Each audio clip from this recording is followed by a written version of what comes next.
I am Eric Einhorn. I'm the General and Artistic Director of On-Site Opera, and I'm so thrilled that you're all here. And I'm so excited to have this conversation.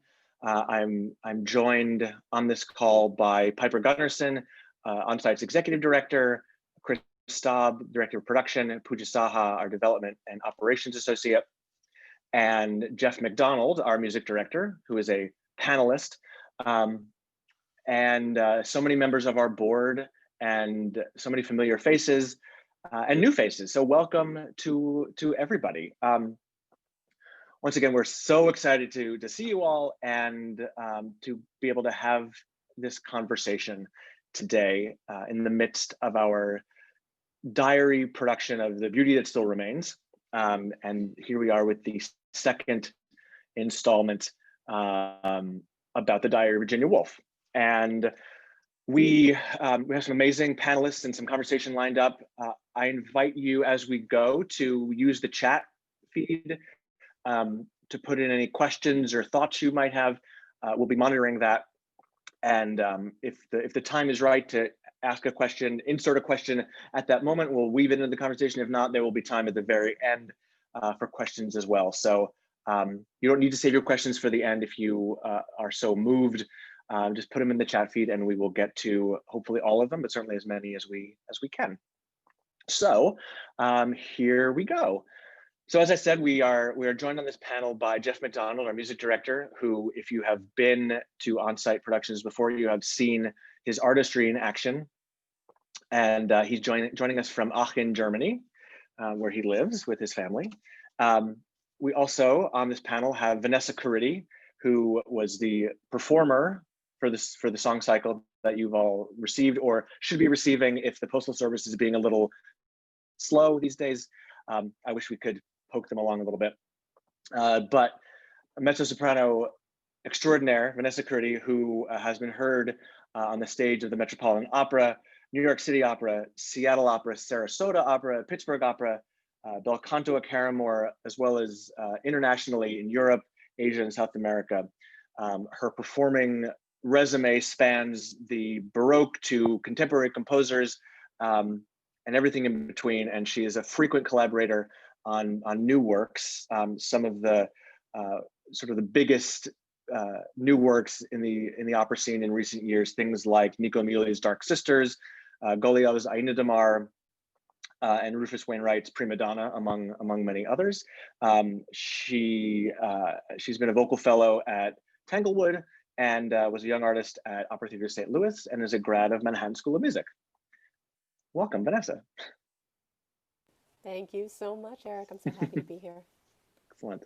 And we also have Dr. Drew Patrick Shannon, who is an associate professor of English at Mount St. Joseph University in Cincinnati, where he teaches primarily 19th and 20th century British literature.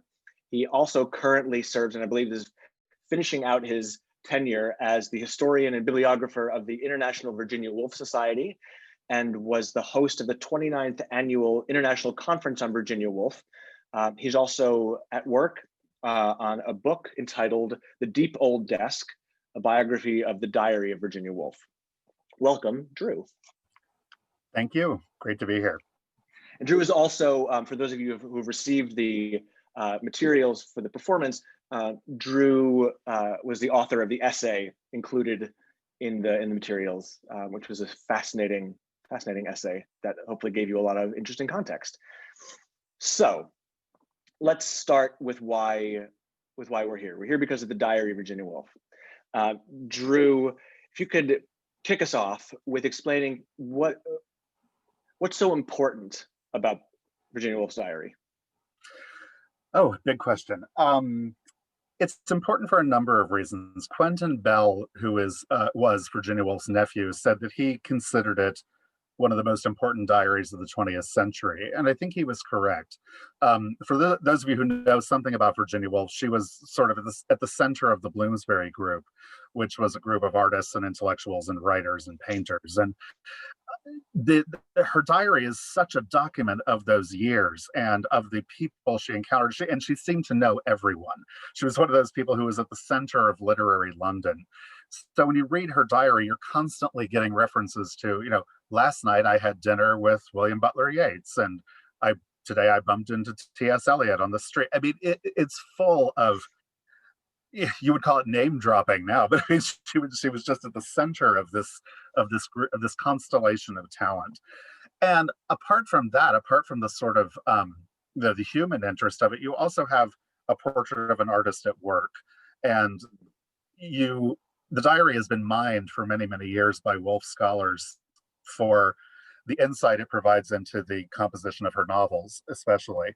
So you're getting a sort of over the shoulder look at the creation of Mrs. Dalloway, To the Lighthouse, The Waves, A Room of One's Own, all these astonishing books that she wrote. You're seeing them in process in the diary. So to me, as a Woolf scholar, that's one of its main benefits. But as a text on its own, it's astonishing to read. I mean, from beginning to end. Mm-hmm. Mm. It is, absolutely. So, Vanessa, what was your experience with Virginia Woolf before learning the cycle and before performing the cycle? And then what was it like to step into, even if you have very little context, the name Virginia Woolf, I think for many people evokes something. And what was that process like for you to embody these songs less as absolute music, but dramatic monodrama? Yeah, that's a big question. My experience with Woolf prior to this was pretty relatively mundane. You know, a little bit of study in high school, but nothing terribly in depth.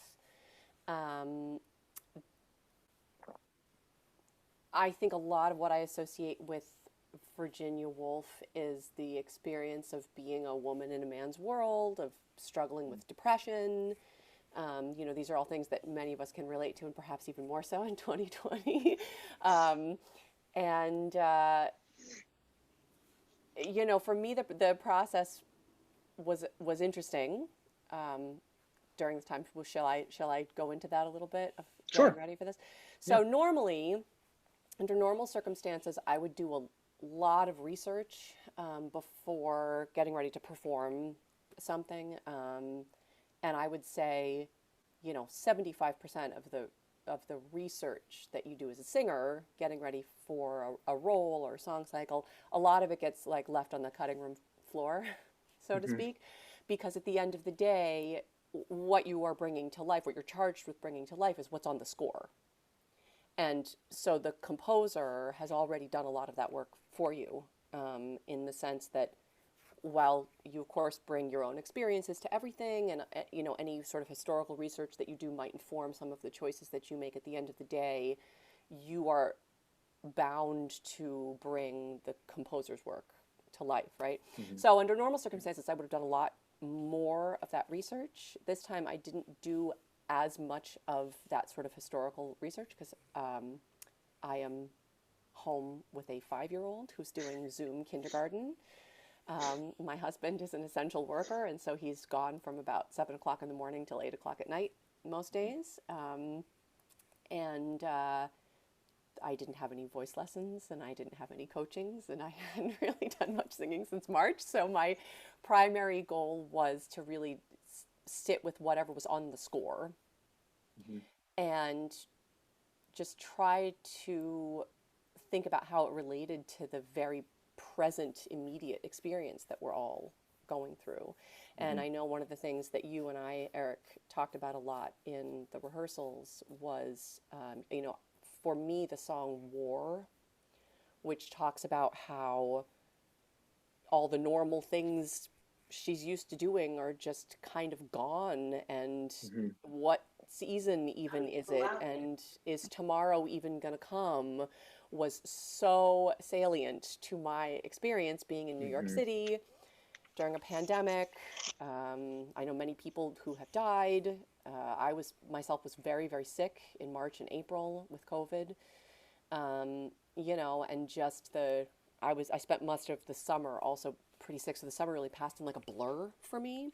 So getting to that line in the song, you know, there is no winter, there's no autumn, you know, that thing's song. I was like, that is so relevant to the life I am living right now. So a lot of the work that I did was just trying to take my direct inspiration immediately from the score and try to sort of translate it through the experience that I was living through at the moment. Interesting. Thank you for sharing that. I know the singer's process is something that those of us on the inside, of course, are very aware of it and know, but as most people who would just attend performances might be unaware of a usual process and what it means to now have that process turned on its head. And like you said, Vanessa, the trying to balance the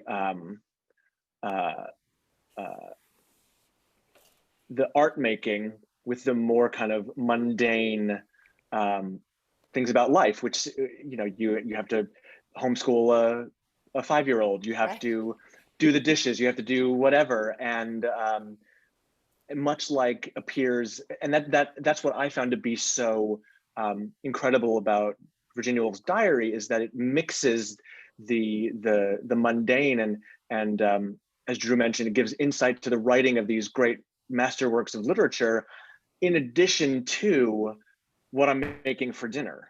Well, and I actually had an experience one day while I was sitting, because a lot of the work I was doing during this time was just sort of, you know, on the couch next to my kid, you know, doing her schoolwork, sort of reading the score and trying to do a lot of it internally.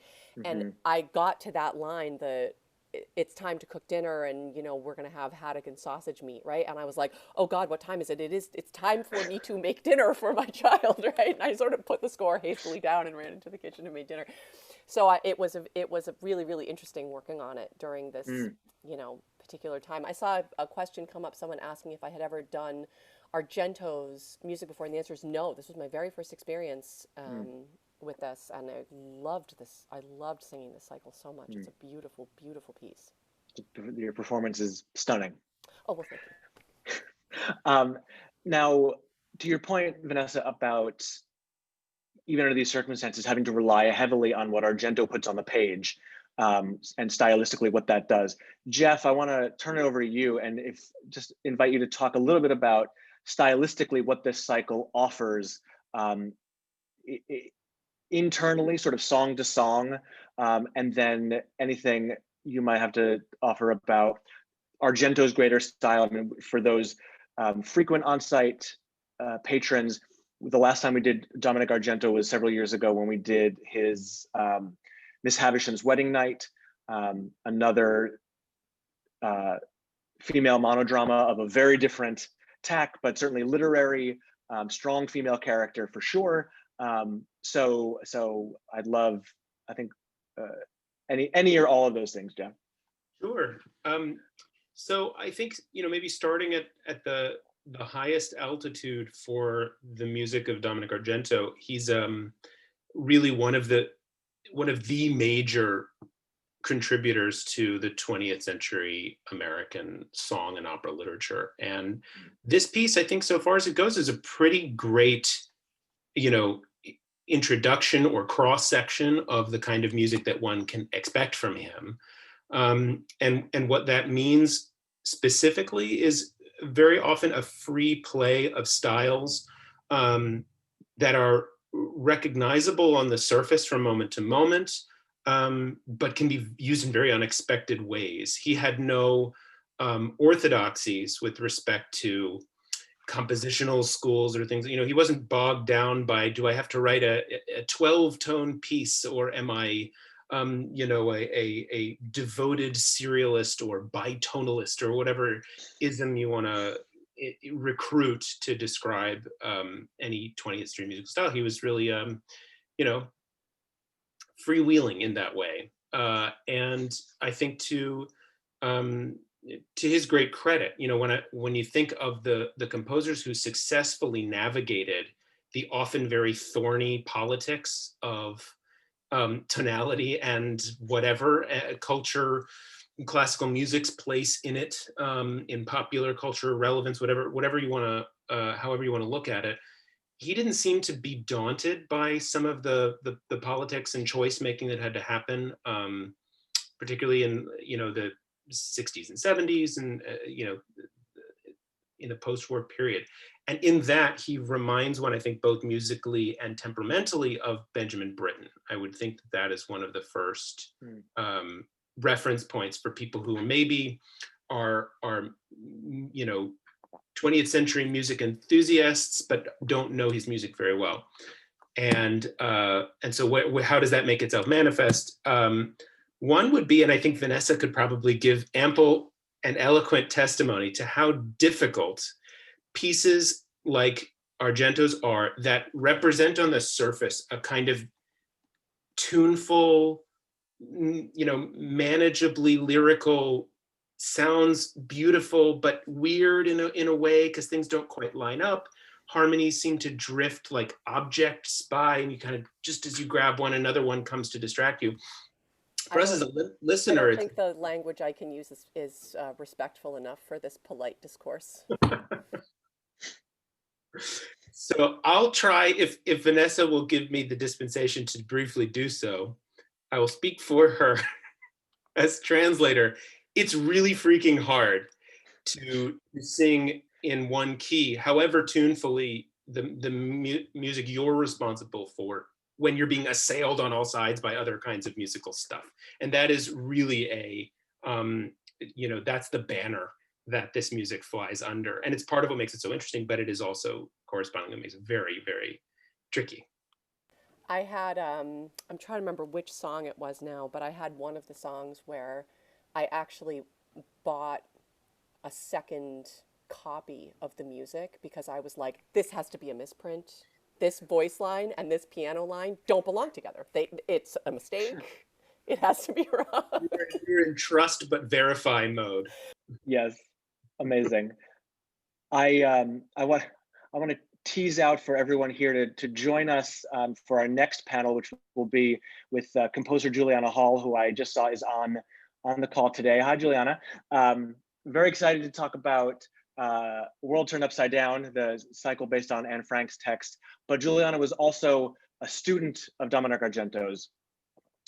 So there is a connection to these cycles, and we can pick up this thread in a couple of weeks and to see how the banner of assailing piano versus vocal lines might have impacted or not Juliana's own writing. But Drew, I want to bring it back to you for a second. The diary as focal point of scholarship. What patrons will see in the Anne Frank package is an essay about how the diary became its own international literary sensation, which is I think far more in collective cultural consciousness. Anne Frank's that diary's journey. I wonder if you can speak about what that journey was like for the Diary of Virginia Woolf.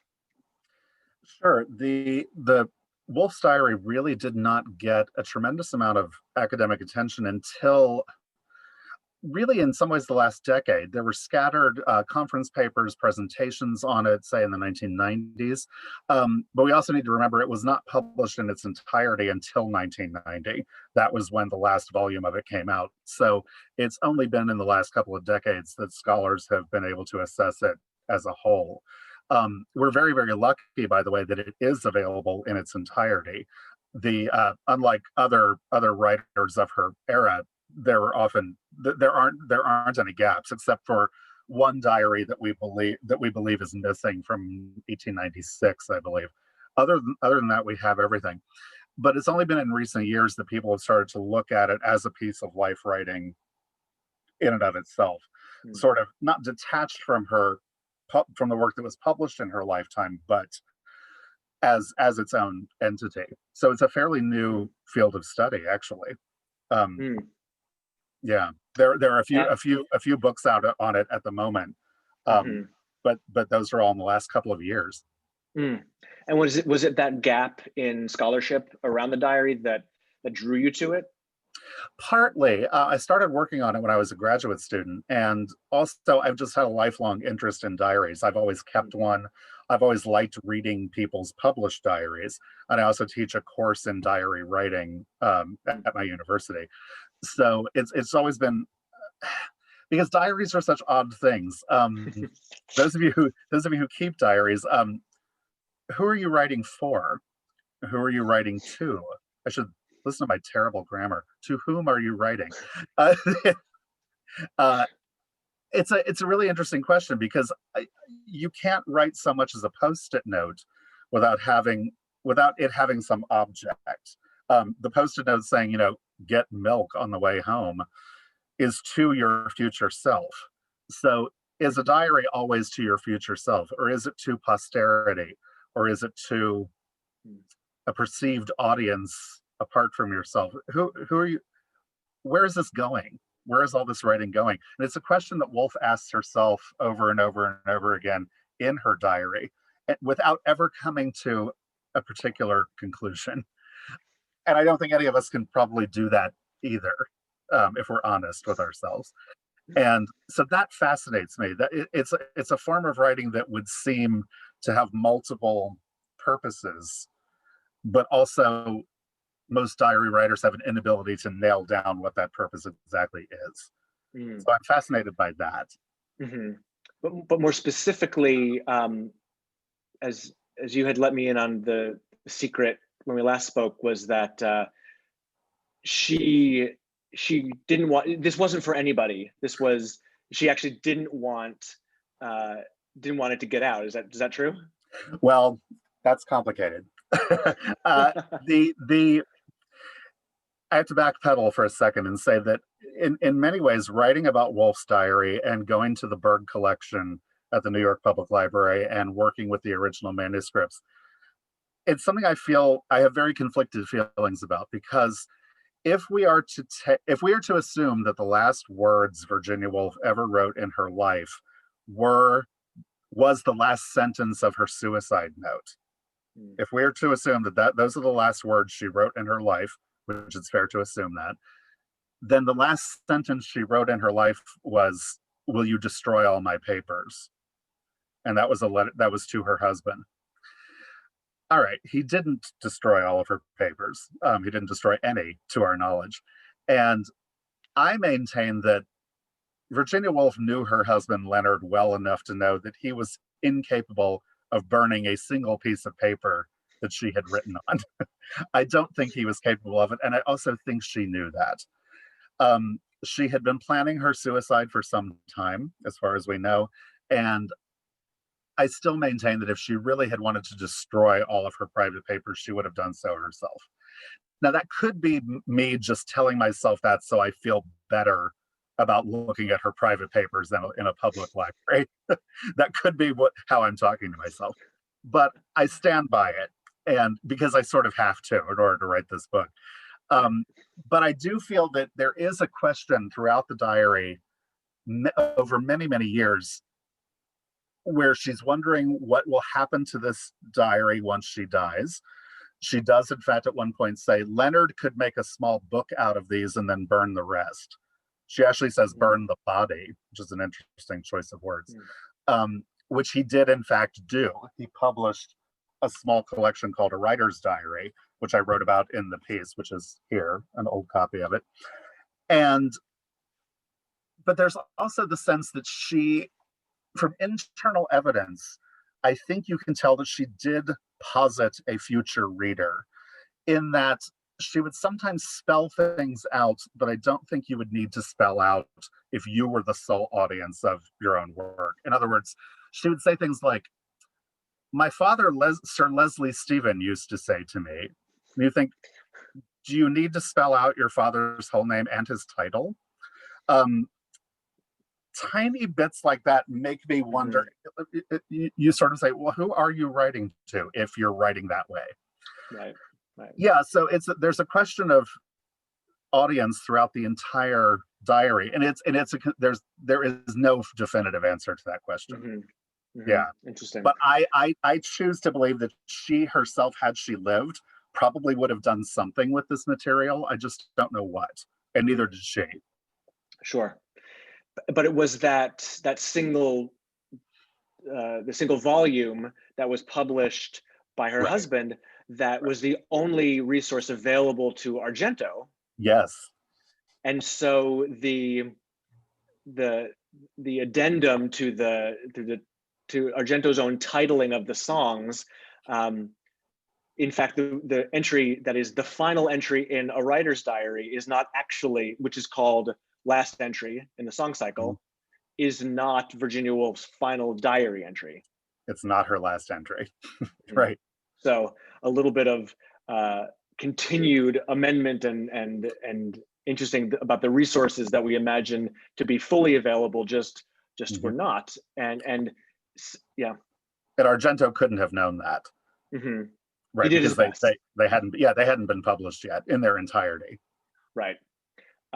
And by extension, I would love for our audiences to know you mentioned the Berg collection that holds the autograph, as it were, and that's typically only available to Virginia Woolf scholars, but that you helped us. You were incredible in connecting this project to the Berg so that everyone who has received their materials, the song texts are written by, for lack of a better word, a forger, because as you can see, Virginia Woolf's own handwriting is quite difficult to read. And so the song texts were rewritten for clarity, but everything around them in the diary itself is from Virginia Woolf's own hand, which is not something that most people ever get to see if you are not a scholar in the area. So Drew, thank you again for making all of that happen and giving us the ultimate in site specificity and immersion that way. So you're most welcome. And thank the Berg as well and the Society of Authors for being generous with us and letting us get those copies. Very much so, absolutely. It truly does take a village to do anything in the arts. Vanessa, you mentioned War, the song War, as something that resonated with your and many of our current experiences. Beyond that connection to the song, was there another, what would you say was your favorite song of the cycle to perform? And Vanessa, could I comment on the War thing for a second before you start? I was really struck by what you said, because reading the entries around the War entry, in particular in the full diary, you really get a sense that Woolf was feeling the futility of the artist in wartime. And if you want further context in that, read some of the entries around it. Really, really moving to read at a moment like this as well. As you were saying, I was really struck by the fact that I think so many of us who are in the arts, who are in education, who are in any creative field, when you turn on the news every day, as we are, and being bombarded by these horrible statistics and having to go through COVID as you did, that those questions hover, they circle, that what are we doing? Why are we doing it? And of course, the answer to that is it's even more important in times like this, but it's hard to feel that it's more important. All of this resonates with what Woolf wrote. Well, it's interesting that you say that, because for me, the process of working on this song cycle was restorative. It was kind of renewed my faith in why art matters and why it matters to make it. I've had, experiences over the years performing, from the, sublime to the ridiculous, of course, as all professional performers have. But I had a particularly, I don't know if the word is devastating, maybe devastating experience a few years ago doing a show where I was standing backstage. It was I was away from my daughter, who was very young at the time and sad, and standing in the dressing room looking at myself, and I was like, I am playing dress up right now. Like, what am I doing with my life? Like, I'm away from my kid to come play dress up, for like not that much money. And what am I doing? And I had actually been sort of struggling with that. I had been having a really deep sort of internal battle with myself of like, is what I do matter? And like, is it worth, the many sacrifices that we always have to make? And working on this song cycle during 2020 was like, it's so important to like tell our stories to ourselves. That's such a fundamental important part of being a human being, and trying to find that connection with people, obviously under such incredibly difficult and different circumstances. That idea of what connects us as a culture and as a society during this, season of like incredible divisiveness in America, and those questions of like loneliness. I think I had been experiencing I would see someone on the street like walking around without a mask, and I'd think like, my entire business has been like decimated by this pandemic. My child can't go to school. She hasn't had a play date with a similarly aged kid since March, and I'm trying to do my part, and I wish you would do yours. And this feeling of feeling very lonely, very separate from other people whose experience with the pandemic was not like my own, and working on this song cycle and being like, wow, people have been feeling all of these things like forever. Sort of restored in me this sense that the things that connect us are, sort of much bigger and more unbreakable than the things that separate us. So it's funny that you say that, because this sort of restored my faith in art working on this. It's really, really beautiful. Thank you. And favorite song? Oh, favorite song. Well, I definitely liked War a lot. I also, I don't know, that's I liked them all for different reasons. My favorite one to sing, I think, would also maybe have to be War, but I really loved singing Parents once I could get through it without crying, which was no small feat. That one I really loved singing. I don't know, everything's so different, right? So like the process of rehearsing, we had 2 rehearsals, right? So for another sort of, window into the preparation aspect of this, there's no voice lessons, there's no coachings, because singing spreads aerosolized coronavirus, so everything is closed. So the first time I did 6 of the 8 songs in the cycle with piano was the first of our 2 rehearsals that we had before recording this. So the process of rehearsing Anxiety, the song Anxiety, was sort of thrilling, because it was sort of like a runaway train with the pianist, with Howard Watkins, who was such an incredible, brilliant pianist. But us finding the tempo that worked for us and figuring out how the vocal line and the piano line fit together, and actually me counting the right number of beats in the measure and getting through it was really exciting to do it. And especially having not, the last show I was working on got shut down mid-production in March. So to then be in a sort of limited rehearsal period, I feel happy and excited when I think of the song Anxiety, because I remember what it felt like in the rehearsal room to be like, oh my God, it's coming together. Yeah, this is so great. it was thrilling, and there was so much to that process of all of us coming back to rehearsal for the first time in so many months was an emotional experience, and navigating the new way of, or the new normal of doing rehearsals, and what that meant with masks, not masks, when you being far away.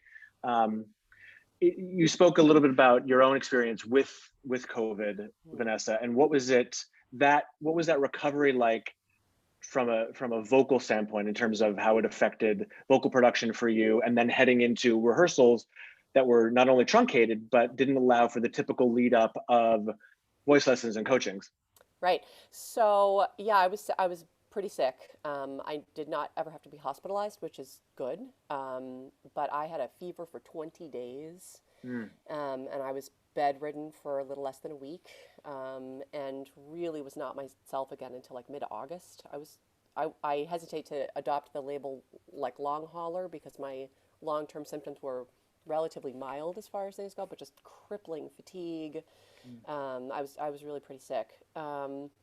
So what I tend to do, I tend to fall on the side of the bar of wanting to always be over prepared. As a performer, my process usually involves having the piece memorized minimum of 2 weeks before the first rehearsal. And I then spend the following 2 weeks. And I mean, we mark the score, we make sure we know all the notes, work out any sort of, dicey little technical issues like, oh gosh, how the heck do I sing that phrase and make it beautiful? All of those little things. And then I spend typically the last 2 weeks before the first day of rehearsal singing through the entire thing from beginning to end while running in place. So that then when I get into the first day of rehearsal, I know, because I know in opera, of course, I know that I can get through the staging without being winded. I know that I have more stamina than I need to get through it. I like to leave big margins of error because live performance is never the same like twice, and you never really know what's going to happen. So I like to build in a really big margin for the unexpected. And I just did not have the time to do that this time. So that was interesting. That was a little scary. I wasn't 100% sure when you, Eric, reached out to me and asked me if I'd be interested in this. I had not sung a note since March, which is, I think, the longest I've ever gone without singing. And so I wrote back a hasty yes, definitely, and closed my computer and went, should find out if I can still sing before I continue with this. Yeah. So it was I probably spent about a week or two just kind of working my voice and making sure that everything was still working the way it was. And then it took some time to build up, the breath support and the stamina, and in a very, very limited period, much less time than I otherwise would have because of the, my domestic duties at home with my daughter. So it was, I don't know if stressful is quite the right word. It was maybe a little stressful. No doubt. Yeah. Jeff, this whole process had to change how we did things at Onsite. And typically our rehearsals would be you and I in a room with all the artists, and the great conversations that we get to have in the room and out of the room over coffee, over beer, over lunch, were not afforded to us this time because you're in Germany, and the logistics and probability of getting you into the US and where we were when we were recording this. So we had to rely, as so many people are now, on technology. What was the experience of coaching, of art song coaching over Zoom and FaceTime like? And taking a step back from that, how do you approach, how did you approach coaching this material versus more traditional operatic material? I guess I'll try to answer the second question first because it helps clarify the first question. The second is I definitely have a different attitude toward coaching a song cycle that is intended for a performance of two people, neither of whom is me. That's just a different process from preparing an opera, even though, day to day, an operatic monodrama would be rehearsed the same number of people. You'd have a singer and a pianist, but its intention is obviously it's vectored towards something else. So with that in mind, I really felt it was important to really just be a support structure for an artistic relationship that needed to develop between Vanessa and Howard and with the piece. So in some ways that makes it easier for me to be far away. I'm also, and I was able to, instead of listening real time, which again, I don't need to be in there nitpicking anybody and saying, oh, that rhythm was a little weird and pitch, the sorts of things I would gladly do in a live rehearsal setting. would have made zero sense on the phone, especially given the fact that sometimes the phone is not a faithful representative of many of the subtleties that are in play in a rehearsal setting. I mean, Vanessa could tell you that the millimeter or less than distance between, right and wrong vowel for a singer is sometimes the sort of thing you might catch over the phone. But probably not. We listen to overtones and all these things that really live in this space. So anyway, that's a long-winded way of saying over the phone is rough. So we made a virtue of necessity in that what I tended to do was ask for, they could record. I don't know if Vanessa particularly, I can't remember, took advantage of that idea of sending me a track, like a run through, and then I could just sit with a voice memo or something like that and reflect and give broader notes for the next day. So that sort of thing is actually, I think, can be good for this setting because it's all about giving space and letting that relationship develop. It's also an opportunity for me when we got into the recording phase, where again, I was not in the booth, so to speak. I was reflecting on the recordings and the editing process. And it allowed me to be what I sometimes really think I was intended to be my whole life, which is a record producer, not a conductor. So this opportunity, this process was an opportunity to wear that hat. And you wore it well, absolutely. And to Vanessa's point about the anxiety and that the runaway train of it, there was, for me, as a former singer turned director, there are certain things that I could comment on, and as an absolute lover of art song, this was a deeply personal project for me in that regard. But to have to go through this process without my musical collaborator was anxiety producing, and to rely on the phone. And what would so often happen is, with those finer details, Jeffy would say, well, what does it sound like in the room? And that pressure of having that bounce back at you was interesting to experience for sure. Drew, we have some audience questions I'd love to throw your way. What changes do you find in Woolf as a person over the course of her diary? It's a good question.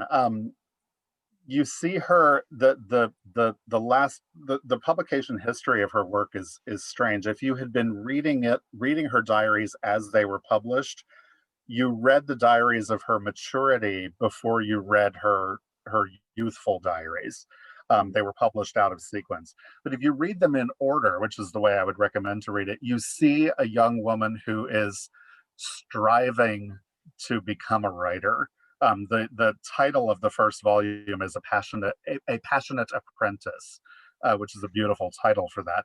And you see her practicing at writing essays, practicing it sounding like an adult, at sounding like a literary person. And you see a record after record after record of all the things she was reading in her father's library. So you see her on the page becoming the person she is going to become.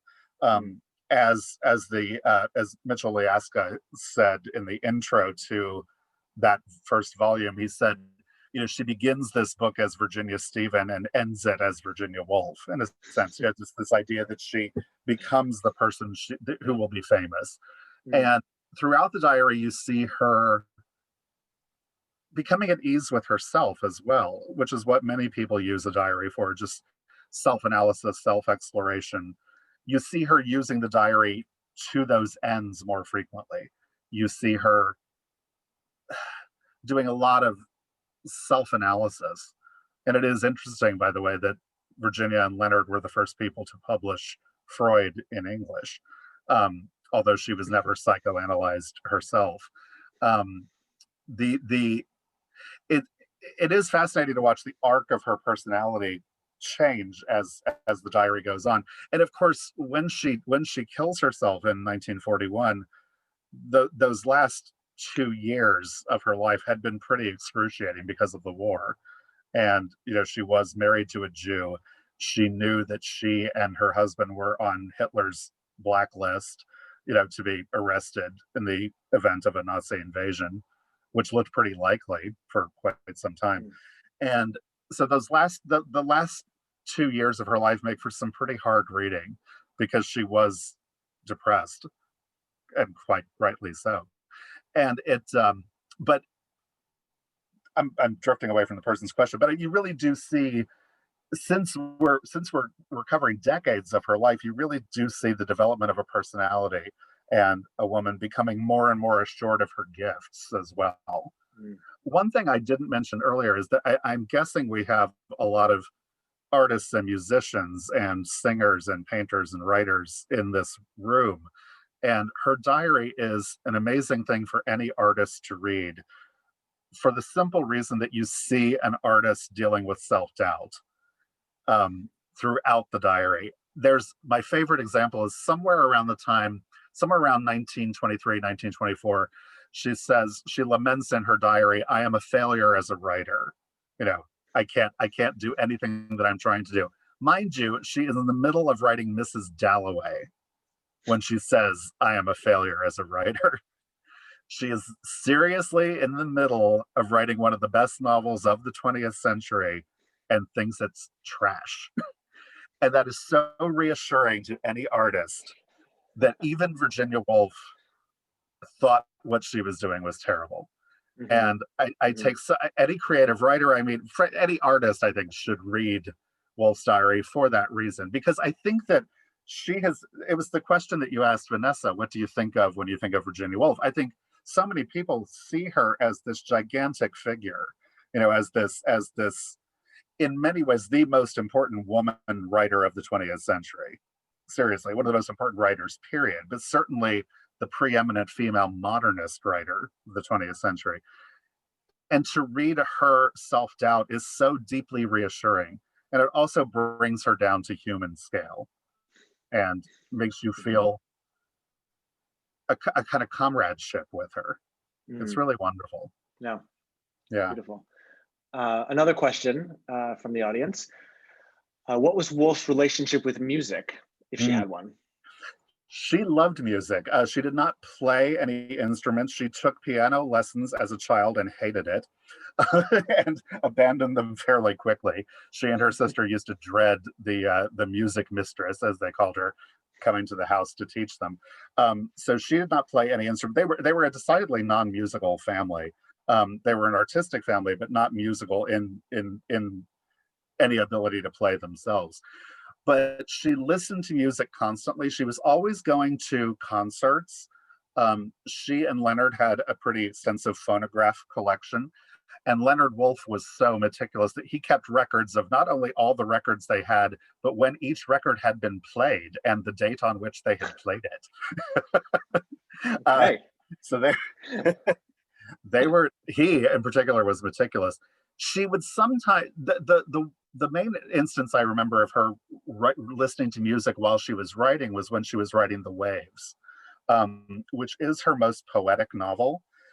And there's a certain logic to that when you read The Waves.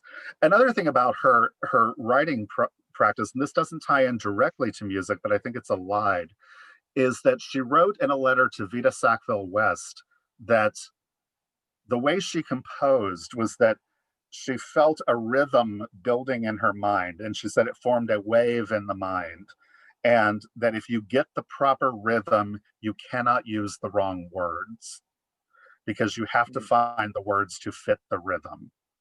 And she said that very often the rhythm would come first and the words came second. And I'm not a musician, but that sounds musical to me. So I throw that out there for whatever that's worth. But that seems to come from an appreciation of music, or at least the musicality of words. Let's put it that way. Right. Yeah.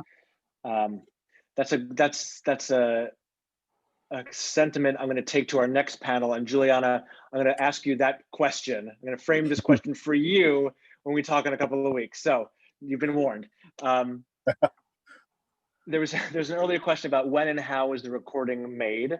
So the recording was made in, what was it, late October?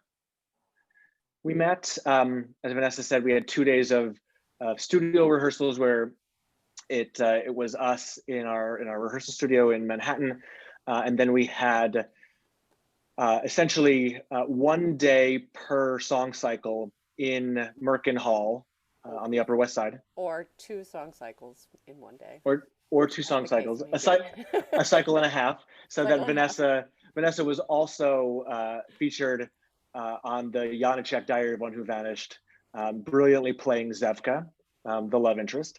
And so on Vanessa's particular recording day, we did the Janacek excerpts followed by Virginia Woolf, because we did that on the first day, so that because Vanessa's excerpts in the Janacek also featured the small ensemble of the piece, which was recorded remotely. Each of the 3 performers in the ensemble recorded the tracks in their homes. And so the Vanessa's track on a Monday had to be sent to Jeff to put in Germany to put sort of the choral parts on top of, so that the performers had guidelines that Jeff was after musically. They each recorded their individual tracks. All of those were sent back to the recording engineer, who also had to put in some of them, our tenor, Bernard Holcomb, who was on some of the songs with Vanessa as duets. So it was an international, monumental digital achievement of what was achieved. And we did, how many were there all together with the Janacek? Like 15 songs, I think. On your day, yeah, there were. On my day, in like 3.5 hours we did that. Yeah. So it was pretty truncated process. Yes, indeed. Are there other musical settings of Virginia Woolf texts that you would recommend listening to? Oh, I don't know if there are other. The one pops into my head. There's Max Richter's Wolf Works, which is a ballet. I think it's only a couple of years old. I can't remember when that was composed. You can Google it. It's Richter, Richter, Max Richter. And it's a piece called Wolf Works. And I'm seeing there's an opera of Mrs. Dalloway. I'm not familiar with that. Yeah. Excellent. Wolf Works is the most recent one, and it got quite a lot of attention in the last year or so. I think there is a performance of it on YouTube, if I'm not mistaken. Oh, wonderful. Yeah. Wonderful. We just have a few minutes remaining, so I invite any final questions if you want to put it in the chat. But Drew, could you speak a moment about the Virginia Woolf Society and what it does and your part in all of that? Oh, sure. The Virginia Woolf Society is a group of academic scholars all throughout the world. It is an international society, and there's information on the IVWS website about joining if you're interested. We hold academic conferences once a year at various institutions. It was canceled this year, obviously, because of COVID, like everything else. And but we really are just promoted to the study of Virginia Woolf. And you do not need to be an academic to join the Woolf Society. One of Virginia Woolf's most famous books is a collection of essays called The Common Reader. And she very much felt she herself did not have a university education and was fairly dismissive of people who did for that reason. And it was not unheard of for women to get a university education at that time, but her father did not send her or her sister to university. He did give her the free reign of his library, and she educated herself. So the Woolf Society and the Woolf academic community has always been very, very open to the non-specialist reader, because we're very much about getting people to read her work and promoting her work as widely as possible. My role as the historian bibliographer is just once a year kind of compiling a list of all of the pieces that have been written on Woolf globally over the course of a year, and putting together a bibliography with all that information.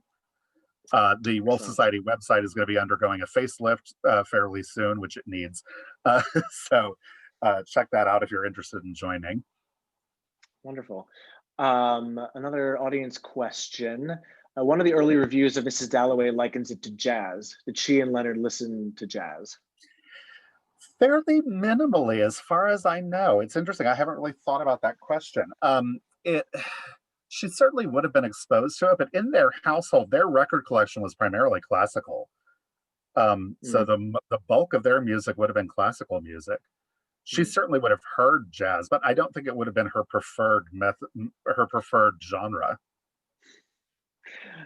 Excellent.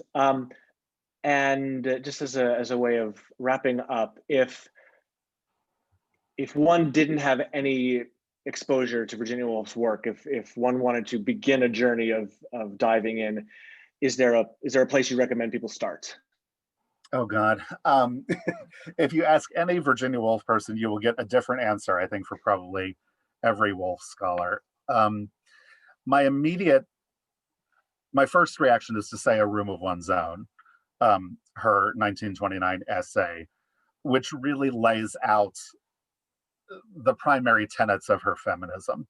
I think that's the best place to start. It's very readable. It's often very funny, but it's also really fierce, and gives you a sense of what it was originally delivered as a lecture, and I think it probably gives you some sense of what she's about, what her primary concerns are. I think the place not to start is The Waves, which is a brilliant novel, but it's the hardest thing she ever wrote. If you have never read her, don't start there. I did have a student once say to me, "I'm going to start with The Waves," and I said, "You will not. You are forbidden. You're going to start somewhere else." And can I say one other thing too, just about Please. this entire environment we find ourselves in? I've got to say, just academics and writers, we had a lot of decisions made for us. We were told to go online. We've been teaching online. Writers write from home anyway. I am in awe of all of my theater friends, my friends in opera, my friends in musical theater. I'm in awe of people in the arts who have just taken this moment on and said, hell if we're going to get knocked off our perches by this pandemic.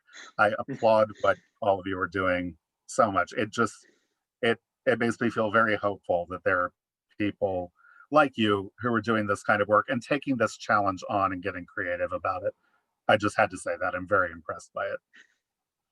Thank you. That's very, very kind of you to say. And it's certainly a massive team effort. Everybody at OnSite, every staff member, every board member, every council member, every audience member, every ticket buyer, everything. It's a collective effort that feeds itself. So, and you're included in that, Drew, in all of the ways you've been involved in this. Yeah, that's a great way to send us off this afternoon.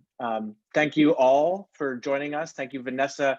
Thank you, Drew. Thank you, Jeff. Thank you to all of you who tuned in, and be on the lookout for our next panel in a couple of weeks with Juliana Hall talking about her cycle. And be well, stay safe, and happy holidays. Thank you.